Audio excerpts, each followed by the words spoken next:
अमेठी में ward number 13 के जिला पंचायत सदस्य राजेंद्र भारतीय पर मुकदमा दर्ज। आरोप है सार्वजनिक संपत्ति को नुकसान पहुंचाने और जान से मारने की धमकी देने का। सैमरौता हैदरगढ़ मार्ग पर निर्माण कार्य के दौरान भ्रष्टाचार का आरोप लगाते हुए भारती ने खुद सड़क उखाड़ी और वीडियो सोशल मीडिया पर वायरल कर दिया। इसके बाद निर्माण संस्था के इंजीनियर ने शिवरतनगंज थाने में उनके खिलाफ शिकायत दर्ज कराई। अमरोहा के रजबपुर थाना क्षेत्र के झनकपुरी गांव में दिन दहाड़े फायरिंग से हड़कंप मच गया। कोर्ट से लौट रहे अभिजीत सिद्धू पर 2 स्कॉर्पियो में सवार बदमाशों ने ताबड़तोड़ फायरिंग कर दी। युवक को लगी 2 गोलियां, हालत गंभीर। गजरौला चीएच से जिला अस्पताल किया गया रेफर। पीड़ित ने 8 राउंड फायरिंग का आरोप लगाया है। पुलिस जांच में जुटी है। औरैया में झोलाछाप डॉक्टरों और अवैध अस्पतालों पर अब बड़ी कार्रवाई होगी। सीएमओ डॉ कि मानक विहीन अस्पतालों और बिना डिग्री के फर्जी डॉक्टरों के खिलाफ जांच टीम गठित कर दी गई है। मुरादगंज, अटसू और अजीतमल जैसे क्षेत्रों में जल्द हो सकती है कड़ी कार्रवाई। सीएमओ ने साफ कहा, अब जिले में अवैध क्लिनिक और झोलाछाप डॉक्टर नहीं चलेंगे। मुख्य चिकित्सा अधिकारी ऑफिस में उपस्थित हैं। आज हम जानेंगे कि जनपद औरैया में संचालित योजनाओं का हमारे जनपद वासियों को क्या लाभ मिल रहा है और जनपद में जितने भी झोला छाप डॉक्टर जो तथाकथित पाए जा रहे हैं या पाए गए हैं सूचनाओं के माध्यम से, उन पर मुख्य चिकित्सा अधिकारी औरैया का क्या कहना है। आइए टीवी 24 के साथ बातचीत करते हैं जनपद औरैया के मुख्य चिकित्सा अधिकारी महोदय से। जनपद औरैया के मुख्य चिकित्सा अधिकारी कार्यालय में उपस्थित हैं और जानते हैं जनपद औरैया में झोलाछाप डॉक्टरों के लिए क्या कार्रवाई हो रही है और गर्मी और लू से बचने के लिए औरैया चिकित्सा अधिकारी क्या क्या योजनाओं के माध्यम से जनपद वासियों को लाभ पहुंचा रहे हैं। आइए बात करते हैं। नाम जानेंगे। सर, आपका क्या नाम है? Doctor S K. सिंह। सर, जनपद औरैया में जितने लू से संबंधित कार्यक्रम चलाए जा रहे हैं, किन किन योजनाओं इनमें संचालित है? ये पहली बात तो आपने पूछा है जितने भी अपंजीकृत डॉक्टर या बिना डिग्रीधारी डॉक्टर, उसके लिए मैंने एक नोडल और एक टीम नियुक्त कर दी। समय समय पर वो जाके उनका क्लिनिक चेक करते हैं। अगर कोई भी बिना डिग्रीधारक पाया जाता है तो उनको नोटिस और पुलिस में सूचना या सीलिंग की कार्रवाई कर रहे हैं और लगातार ये अभियान जारी रहेगा।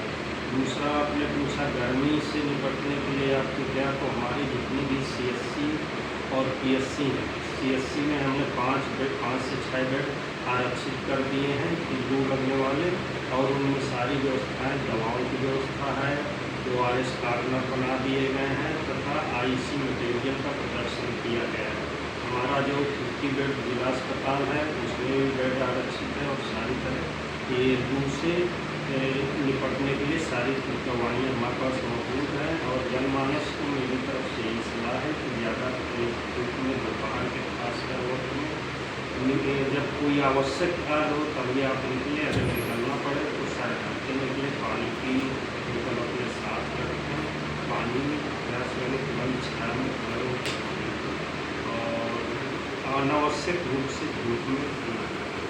अभी हमारे साथ जनपद औरैया के मुख्य चिकित्सा अधिकारी डॉक्टर सुरेंद्र राजपूत जी थे, जिन्होंने बताया कि जनपद में संचालित अवैध रूप से जितने भी झोलाछाप डॉक्टर हैं उनके लिए एक टीम गठित की गई है और उन पर जाकर ऐसे डॉक्टर को चिन्हित कर उन पर कार्रवाइयाँ की जा रही हैं। जनपद में चाहे झोलाछाप डॉक्टर हो या अवैध रूप से जो डॉक्टरी कर रहे हैं, विभाग उन पर सख्त एक चेतावनी देकर उन पर कार्रवाइयाँ कर रहा है।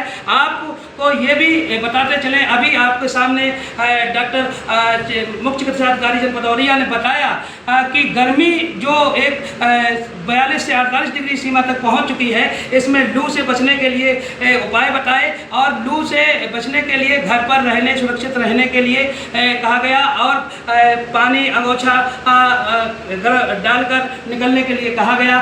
बने रहिए टीवी 24 के साथ। शहाबुद्दीन, नमस्कार। बांदा के बबेरू कस्बे से एक दर्दनाक घटना सामने आई है।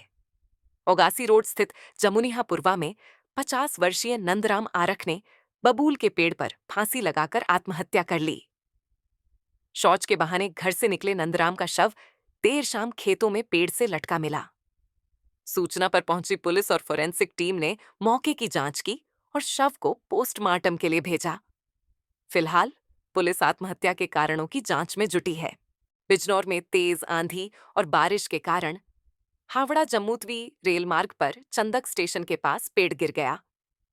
रेलवे ट्रैक बाधित होने से कई ट्रेनें रुकीं और यात्रियों को भारी परेशानी का सामना करना पड़ा। इस तूफानी मौसम के चलते इलाके में बिजली भी गुल हो गई थी। हालांकि रेलवे टीम ने मौके पर पहुंचकर पेड़ को हटाया और ट्रैक को दुरुस्त कर ट्रेनों की आवाजाही बहाल की। दिल्ली से सटे गाजियाबाद के इंदिरापुरम में पुलिस और लुटेरों के बीच मुठभेड़ हो गई। बैरिकेडिंग के दौरान 2 संदिग्ध बाइक सवारों ने पुलिस पर फायरिंग कर दी। जवाबी कार्रवाई में दोनों के पैरों में गोली लगी। दोनों आरोपी साहिबाबाद के रहने वाले हैं और महिलाओं से लूटपाट की कई वारदातों में शामिल थे। पुलिस ने घायल बदमाशों को हिरासत में लेकर इलाज के लिए अस्पताल भेजा है और आगे की जांच जारी है। आज दिनांक 28 मई को शाम के समय थाना क्षेत्र इंदिरापुरम में सघन चेकिंग की जा रही थी। उसी समय 5/6 पुलिया के बगल में जा रही सर्विस रोड पर एक बाइक पर 2 युवक सवार आते हुए दिखाई पड़े, जिन्हें मौके पर उपस्थित पुलिस बल के द्वारा रुककर चेकिंग कराने हेतु निर्देशित किया गया, लेकिन इनके द्वारा बाइक न रोकते हुए तेजी से भगाई गई, जिससे ये आगे जाकर के फिसल गए और भागने लगे। जब मौके पर उपस्थित पुलिस बल के द्वारा इनको पकड़ने का प्रयास किया गया तो इन्होंने पुलिस टीम के ऊपर जान से मारने की नीयत से फायरिंग कर दी, जिसमें मौके की पुलिस टीम के द्वारा आत्मरक्षा जवाबी फायरिंग की गई। इस जवाबी फायरिंग में एक बदमाश के पैर में गोली लगी है तथा दूसरे बदमाश को साहस का परिचय देते हुए पुलिस टीम के द्वारा मौके से ही पकड़ लिया गया है। पूछताछ में घायल अभियुक्त ने अपना नाम विशाल पुत्र दयाचंद तथा अपने साथी का नाम विशाल पुत्र राजकुमार बताया है। इन्होंने बताया है कि ये गाजियाबाद तथा एनसीआर क्षेत्र में पर्स, चेन स्नैचिंग तथा लूटपाट की घटनाएं कारित किया करते हैं। इनके कब्जे से एक पीली धातु की चेन, जो कि थाना क्षेत्र इंदिरापुरम में हुई स्नैचिंग से संबंधित है, एक चोरी की बाइक तथा एक अवैध तमंचा बरामद किया गया है। इन दोनों ही अभियुक्तों का पूर्व का आपराधिक रिकॉर्ड रहा है, जिसमें अभियुक्त विशाल पुत्र दयाचंद्र के ऊपर पूर्व के 1 दर्जन से अधिक चोरी, स्नैचिंग और लूटपाट के अभियोग पंजीकृत हैं। इस पूरे प्रकरण में पूछताछ तथा साक्ष्यों के आधार पर अग्रिम वैधानिक कार्रवाई सुनिश्चित की जा रही है। हापुड़ से बड़ी खबर। यूपी एसटीएफ और दिल्ली स्पेशल सेल की संयुक्त कार्रवाई में लॉरेंस बिश्नोई गैंग के शार्प शूटर नवीन को मुठभेड़ में मार गिराया गया। मुठभेड़ प्रीत विहार इलाके में हुई, जहां नवीन का एक साथी अंधेरे का फायदा उठाकर फरार हो गया। 20 से ज्यादा संगीन मामलों में वांछित नवीन मकौका और हत्या के केस में फरार चल रहा था। मौके पर एडिशनल एसपी विनीत भटनागर समेत पुलिस अफसरों ने पहुंचकर जांच की। कानपुर के परेड स्थित पीपीएन मार्केट में टाइटन आई+ ने अपने नए स्टोर का उद्घाटन किया है। भारत के सबसे भरोसेमंद आईवियर ब्रांड टाइटन का यह नया स्टोर ग्राहकों को हाई क्वालिटी आईवियर खरीदने का प्रीमियम अनुभव देगा। कंपनी ने कानपुर में रिटेल विस्तार की योजना के तहत यह कदम उठाया है और साल के अंत तक कई और स्टोर्स खोलने की तैयारी में है। जिले में ऑपरेशन लंगड़ा के तहत पुलिस और एसओजी को बड़ी कामयाबी मिली है। 25,000 के इनामी बदमाश रवि भारतीय के साथ करारी थाना क्षेत्र में मुठभेड़ हुई। पुलिस फायरिंग में रवि के पैर में गोली लगी, जबकि उसका साथी भाग निकला। रवि प्रयागराज के पूरा मुफ्ती थाने का हिस्ट्री शीटर है, जिस पर 14 से अधिक केस दर्ज हैं। मौके से तमंचा, कारतूस, लूटे गए जेवर और नकदी बरामद हुई है। पुलिस फरार बदमाश की तलाश में जुटी है। यूपी के कौशाम्बी में आयोजित रामायण कार्यक्रम में जा रही 8 साल की मासूम को ईंट भट्ठा में ले जाकर उसके साथ अप्राकृतिक यौन कृत्य करने का मामला सामने आया है। पीड़िता रोते हुए घर पहुंची और परिजनों को आप बीती बताई है।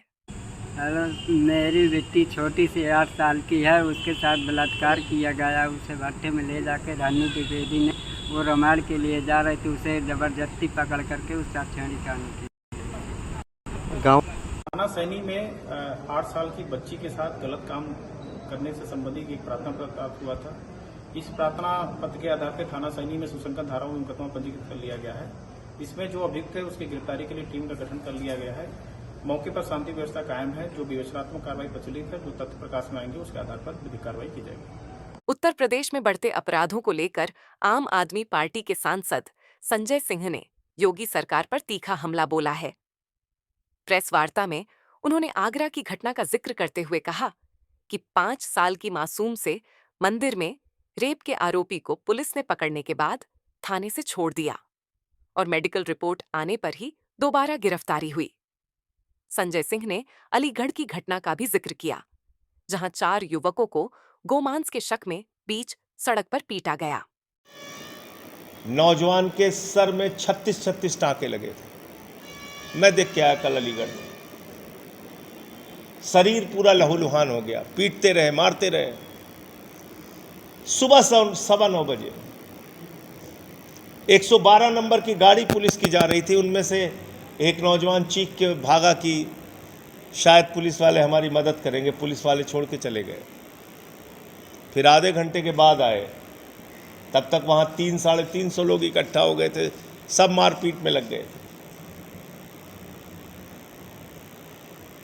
पुलिस वाले गाड़ी से उतार रहे हैं इन लोगों को कि उतरो, हटो यहाँ से। बहुत मुश्किल से किसी तरीके से वो लोग हॉस्पिटल पहुँचाए गए और अभी चारों का इलाज, कदीम, अरबाज, अकील और फिर एक और लड़के का नाम अकील था, चारों का इलाज अलीगढ़ में चल रहा है। हम क्या बताना चाहते हैं उत्तर प्रदेश को? हम क्या बनाना चाहते हैं उत्तर प्रदेश को? आपको गौ रक्षा के नाम पे गुंडागर्दी का लाइसेंस किसने दे दिया? और उस मीट का परीक्षण हुआ, रिपोर्ट आ गई, उसका लैब से उसकी टेस्ट हुआ, रिपोर्ट आ गई कि वो गौमांस नहीं था।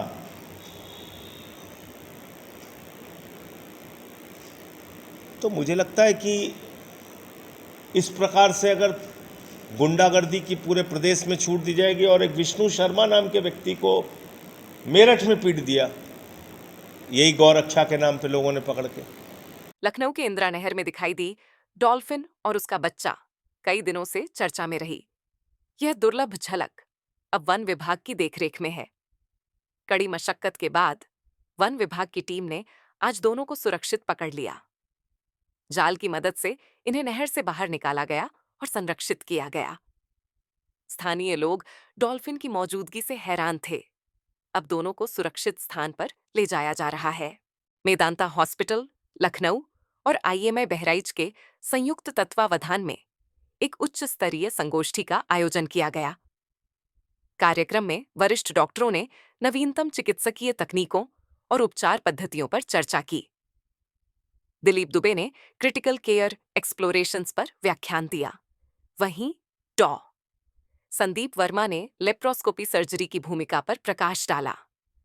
कार्यक्रम की अध्यक्षता डॉ. रीना केडिया ने की और MLC डॉ. प्रज्ञा त्रिपाठी भी अतिथि के रूप में